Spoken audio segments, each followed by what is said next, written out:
Going Places, Chapter 8, Flamingo, Class 12, English. As you see, the title Going Places means jagah jagah jana. I am going places. That means I am moving from one place to another. And when we say from one place to another, it is not that from one shop to another nearby shop. Going places means going to places which are little distant. Maybe different cities, different towns, different picnic spots, different places in the city itself which are little far away from each other. In the same mall, when we go from one shop to another, we don't call it I'm going places. But when we go to different malls, then we say I'm going to places. So I'm busy going places. It's a very common use of in English. I'm very busy going places. मैं यहाँ वहाँ जाने में बहुत व्यस्त हूँ. This is a story first of all. A story of basically of 2-3 characters. A girl being the main character by the name Sophie.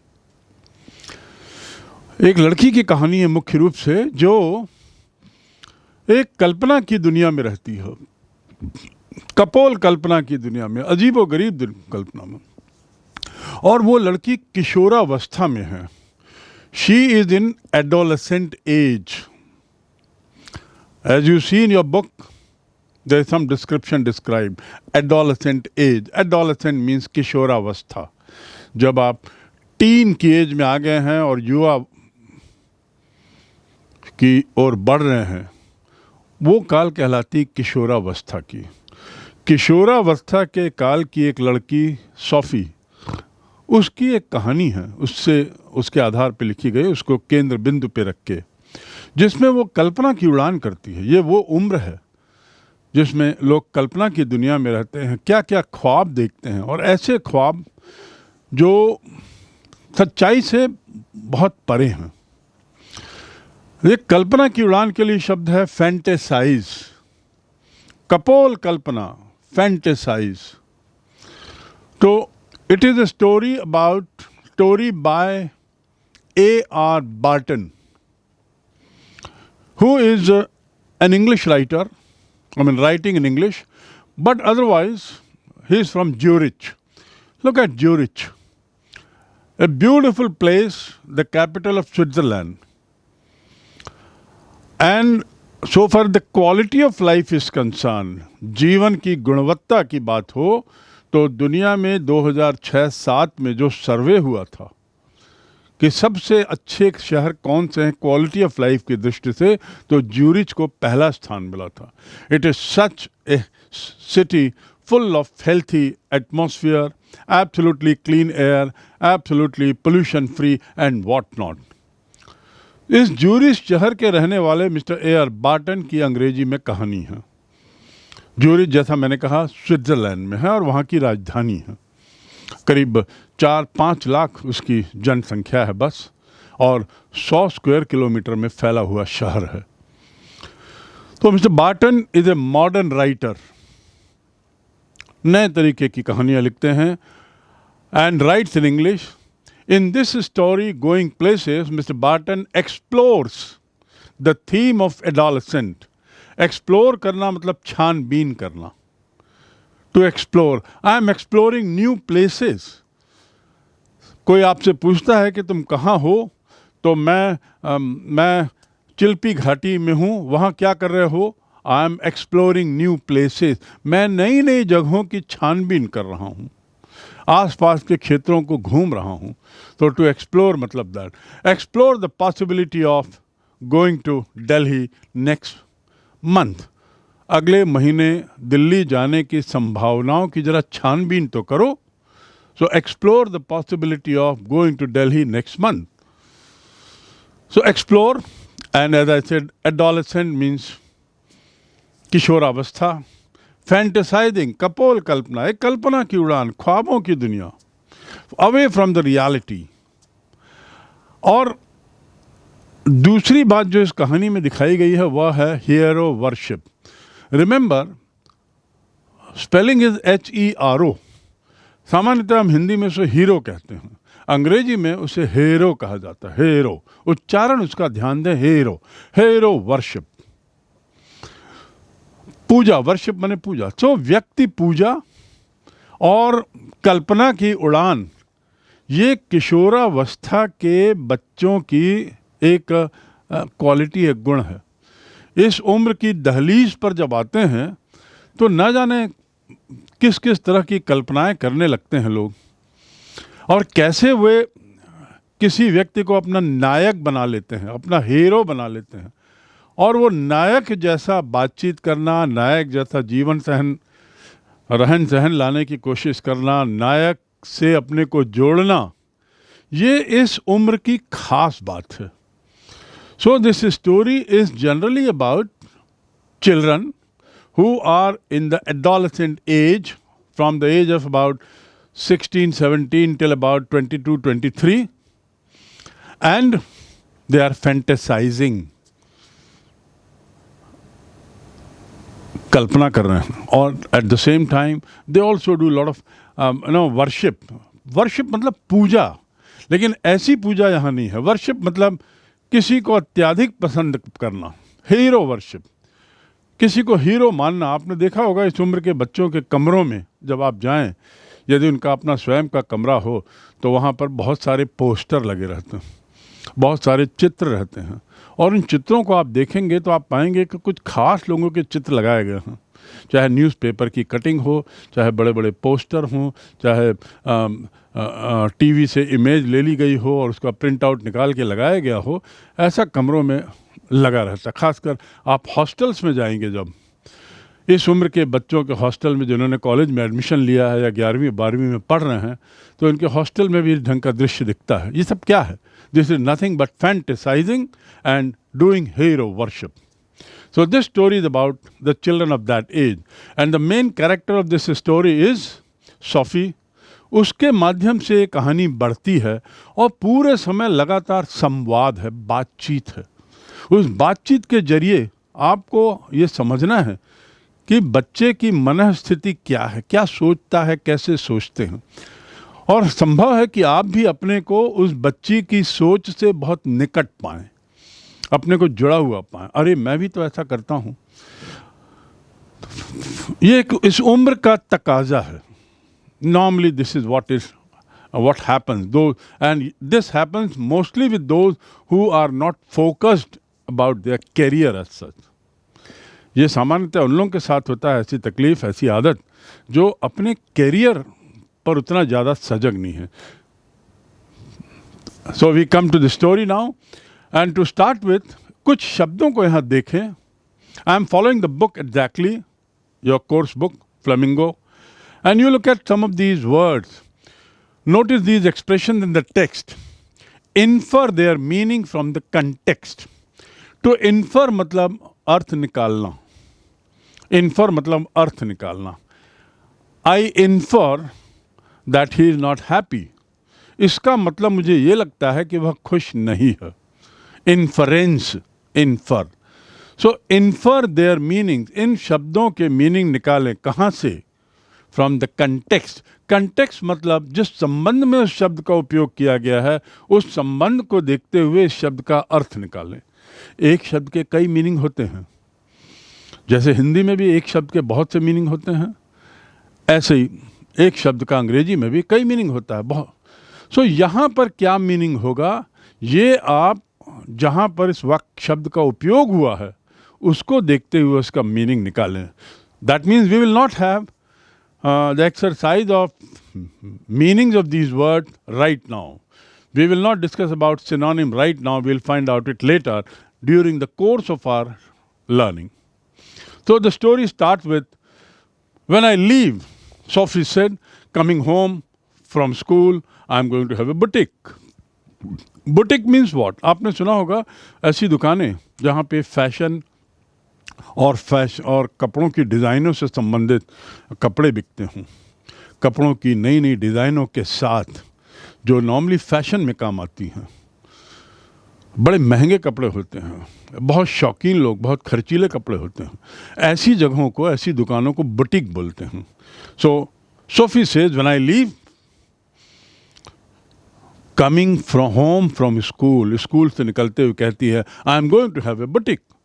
वो वही मैंने बताया, कल्पना की उड़ान होती है। और उसने कल्पना की कि जब मैं स्कूल छोड़ूंगी, जब स्कूल से पास हो जाऊंगी, तो फिर मैं अपना एक बुटीक चलाऊंगी, अर्थात ऐसी दुकान जहां पे मैं फैशन से संबंधित कपड़े बेचूंगी, बड़े महंगे खर्चीले। Jansie, who is her friend, linking arms with her along the street, linking arm, अपना हाथ उसके साथ पकड़ी हुई, रखी हुई, उसके along the street, looked doubtful. हाँ, you will open a boutique kind of thing. तो उसने चेहरे से अपनी एक आश्चर्य बताया। Takes money Soph, something like that, बहुत पैसा लगता है सोफ, ये कुछ ऐसे ही है। फैशन डिजाइनिंग की दुकान खोलना कोई हल्का फुल्का काम नहीं है। This is what Jansie is saying, इतना हल्का मत लो, I will find it. Sophie said, staring far down the street. Stare मतलब घूर के देखना, टू स्टेयर माने घूर के देखना, लंबा देखना। तो जब जैंसी ने कहा पैसा लगता है, हल्का फुल्का काम नहीं है, और सोफी ने तुरंत जवाब दिया, मैं रास्ता निकाल लूंगी। और दूर सड़क की ओर देखते हुए उसने ऐसा कहा। Jansie says, take you a long time to save that much, take you a long time to save that much. जितना पैसा लगता है उसको बचाने में, सेव करने में बहुत समय लग जाएगा। Sophie says, well I will be a manager then. ठीक है, कोई बात नहीं, मैं उतना पैसा इकट्ठा जब तक नहीं कर पाऊंगी तब तक एक मैनेजर रहूंगी उस जगह की। Yes of course, to begin with, शुरुआत में मैनेजर बन के करूंगी। Till I have got enough, तब तक मैनेजर रहूंगी जब तक मेरे पास पर्याप्त पैसा आ जाए। But anyway, I know just how it's all going to look. लेकिन जो भी हो, मुझे मालूम है कि सब कैसा है, क्या रहेगा, कैसा दिखाई देगा। लेकिन मैं फैशन में ही जाऊंगी, भले मैनेजर बनना पड़े शुरू में, जब तक कि पैसा ना आ जाए। Jansie says, they won't make you manager straight off Soph, वो तुम्हें तुरंत मैनेजर नहीं बना देंगे। स्ट्रेट ऑफ मतलब सीधा, वो तुम्हें सीधा मैनेजर नहीं बना देंगे। पहले वो सेल्स गर्ल बनाएंगे, वार्डरोब हैंडलर बनाएंगे, कपड़ों को घड़ी करने का काम दे देंगे, और तब जाके कहीं अच्छा किए तो बाद में मैनेजर का मौका मिलेगा। पर शुरुआत में you will not be made manager straight off. I will be like Mary Quant, Sophie said, I will be a natural, they will see it from start. I'll have the most amazing shop the city's ever seen. Amazing मतलब शानदार, आश्चर्यजनक। मेरे पास बहुत शानदार ऐसी दुकान रहेगी जो शहर में लोगों ने शायद नहीं देखी होगी। I'll be like Mary Quant, मैं उसके जैसी रहूँगी, मैरी जैसा, बिल्कुल नेचुरल, कोई आर्टिफिशियल तरीका नहीं रहेगा, बिल्कुल सामान्य, अपने विधा के बल पर, अपने गुण के बल पर मैं शानदार दुकान बनाऊँगी। Jancy, knowing they were both earmarked for the biscuit factory, became melancholy. Jancy जो है, earmark मतलब उसके लिए थे। This pen is earmarked for you, ये पेन आपके लिए है। This shirt is earmarked for a boy of with a boy having this much inch of shoulder. Earmark, निर्धारित होना, उसके लिए निर्धारित है। जैंसी, knowing they were both earmarked for biscuit factory, जैंसी को मालूम था कि हम दोनों जो हैं वो तो बिस्किट फैक्ट्री में ही काम करेंगे फाइनली। वो थोड़ी दुखी हो गए। मेलनकली मतलब दुखी होना, उदास होना। मेलनकली सीधा उच्चारण, चोली नहीं है, मेलनकली। वो थोड़ी उदास हो गई। She wished Sophie won't say these things, और उसने, उसकी इच्छा, उसको लगा, उसने चाहा कि सोफी ये सब अब ना बोले आगे। क्या ना बोले? इतनी बड़ी बड़ी कल्पना की उड़ान की बात ना करे। When they reached Sophie's street, Jancy said, जब वो सोफी के दरवाजे के पास की सड़क पर पहुंचे तो जैंसी ने कहा, it's only a few months away now Soph, you really should be great. अब केवल कुछ महीने बचे हैं सौफ, अब तो कुछ महीने की बात है, कुछ ही दिन बचे हैं। तुम्हें थोड़ा समझदार होना चाहिए, यू शुड बी सेंसिबल, थोड़ा समझदार हो भाई। They don't pay well for shop work. दुकान में काम करने के लिए वो अच्छी तनख्वाह नहीं देते, अच्छी पगार नहीं देते, यू नो इट। और तुम्हारे पापा जो हैं वो कभी तुम्हें अनुमति नहीं देंगे। Your dad will never allow you. ये जैंसी उसको समझा रही है कि एक तो ऐसी कल्पना की उड़ान मत करो, दूसरा धरातल पे रहो, सच्चाई में रहो, कपोल कल्पना की बात मत करो। तुरंत सौफ बोलती हैं, और actress, now there is real money in that, yes, and I could maybe have the boutique on the side. वो बोलती, मैं हीरो बन जाऊंगी, हीरोइन बन जाऊंगी, एक्ट्रेस बन जाऊंगी। मानो एक्ट्रेस बनना इतना सरल है। Now there is real money in that, अब तो उसमें बहुत पैसा मिलता है, और हो सका तो I could maybe have the boutique on side, और संभव हुआ तो मैं साइड बाय साइड बटीक भी चलाऊंगी, क्योंकि एक्ट्रेस को पूरे समय काम नहीं करना पड़ता। Actress don't have to work full time, do they? क्या उनको काम करना पड़ता है? ना। ये सब सोफी बोले चली जा रही है। एनीवे, खैर जो भी बात हो, दैट और a fashion designer, you know, something a bit sophisticated. चाहे मैं हीरोइन बनूं, एक्ट्रेस बनूं, या एक फैशन डिजाइनर बनूं, तुम जान लो कि मैं ऐसा चाहती हूं जो सोफिस्टिकेटेड हो। सोफिस्टिकेटेड मतलब बहुत अच्छे तरीके का हो। And she turned in through the open street door, leaving Jancy standing in the rain. और फिर उसके बाद ऐसा कहते हुए, ये दोनों एक्चुअली चल रहे थे, स्कूल से निकल के जा रहे थे, तब ये बातचीत हो रही है। और जैसे ही उसका घर पहुंचता है सोफी का, तो वो अपने घर के दरवाजे पे पहुंच जाती है और जैंसी को अकेला छोड़ देती है। उस समय बारिश हो रही थी। Open street door, leaving Jansie standing in the rain. Jansie अब पानी में अकेली थी। If I ever come into money I will buy boutique. और दरवाज़ा खोल के वो अंदर घुसते हुए अपने घर में कहती है, कभी मेरे पास पैसा इकट्ठा हुआ तो मैं एक बटीक खरीदूंगी, एक फैशन डिज़ाइनर की दुकान खरीदूंगी।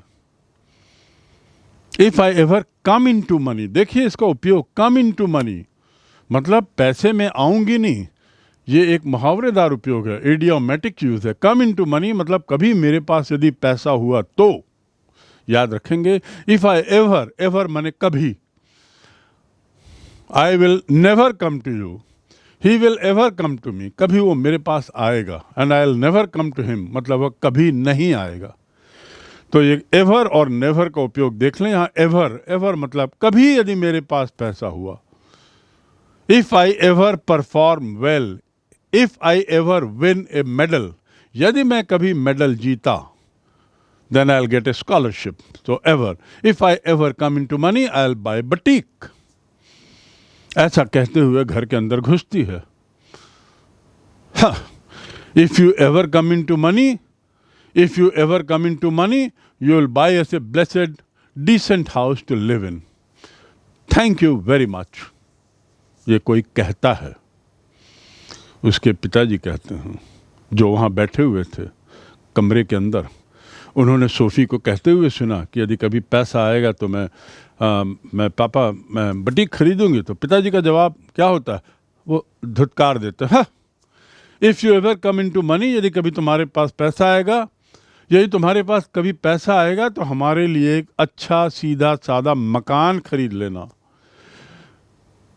Bye us a blessed decent house to live in. Decent मतलब एक अच्छा, साफ सुथरा, बहुत बड़ा नहीं, छोटा भी नहीं, उपयोगी मकान।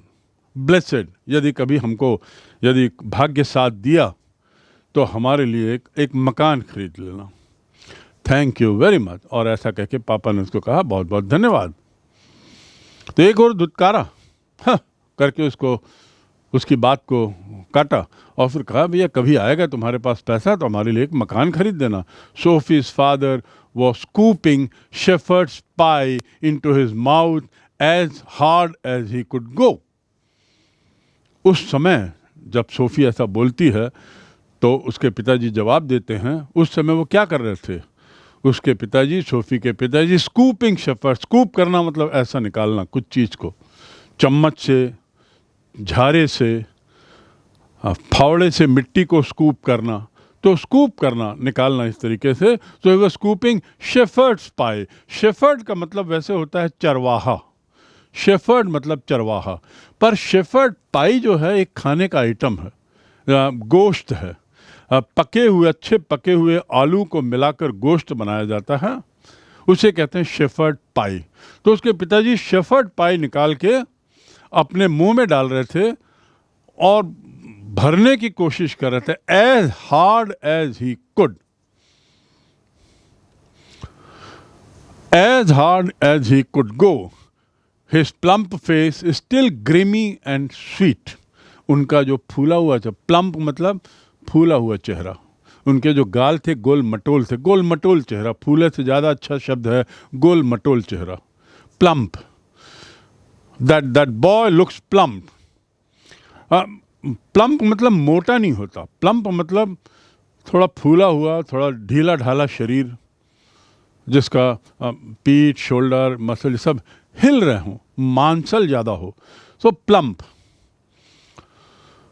सो एज हार्ड हैज इट को, his plump face is still grimy. Grimy मतलब थोड़ा सा मैला था, उनका जो गोल मटोल चेहरा था वो थोड़ा मैला हो गया था, और लेकिन मीठा था, बड़ा प्यारे दिखते थे।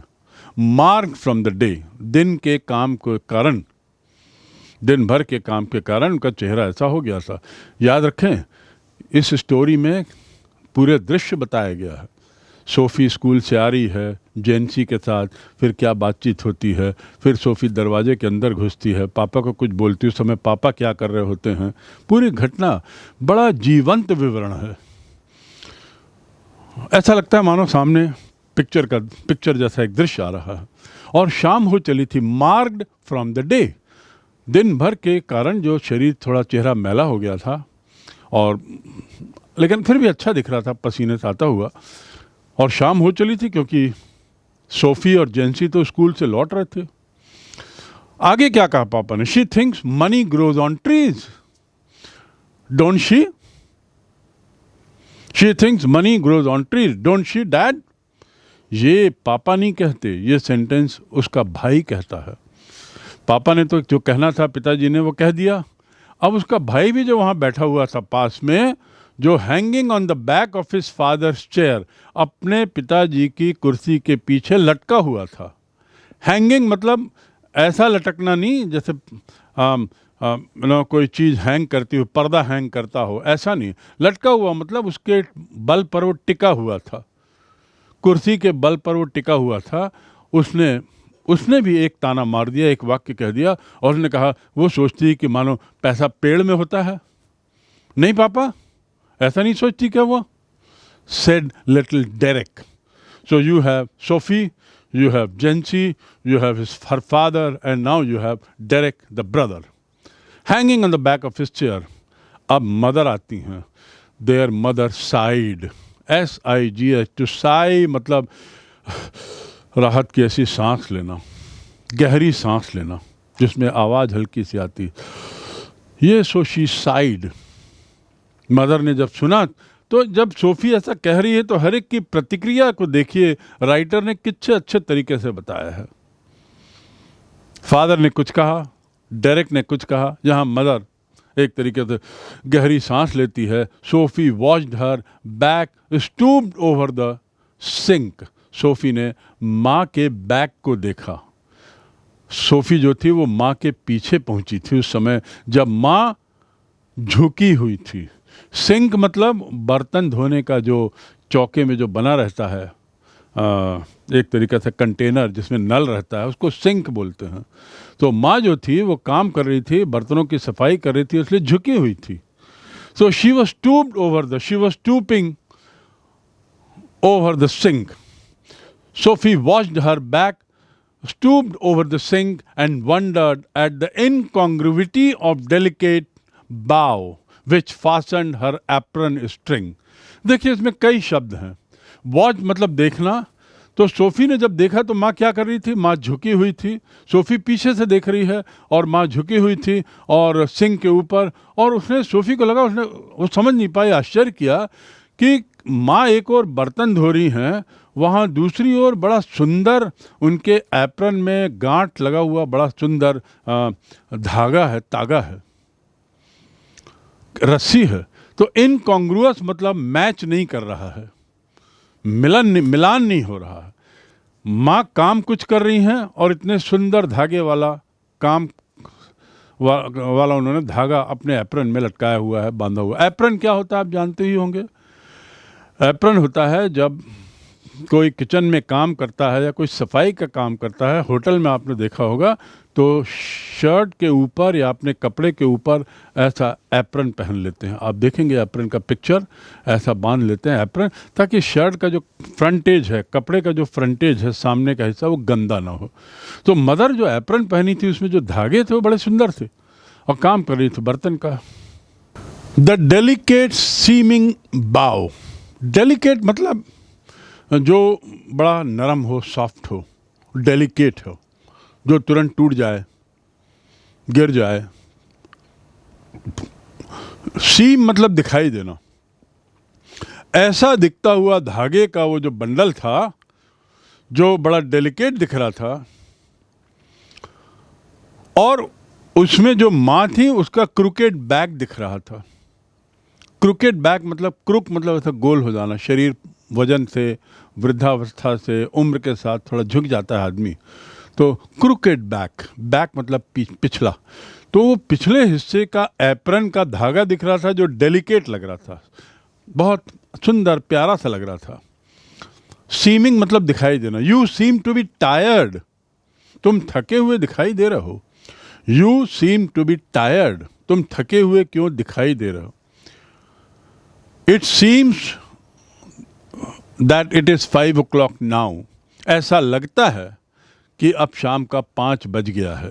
इट सीम्स, सो संभावना रहती है सीम में, महसूस होना, संभावना होना। तो पीछे से सोफी देख रही है और कैसा दृश्य दिख रहा है उसको माँ का, उसका वर्णन यहाँ पर है।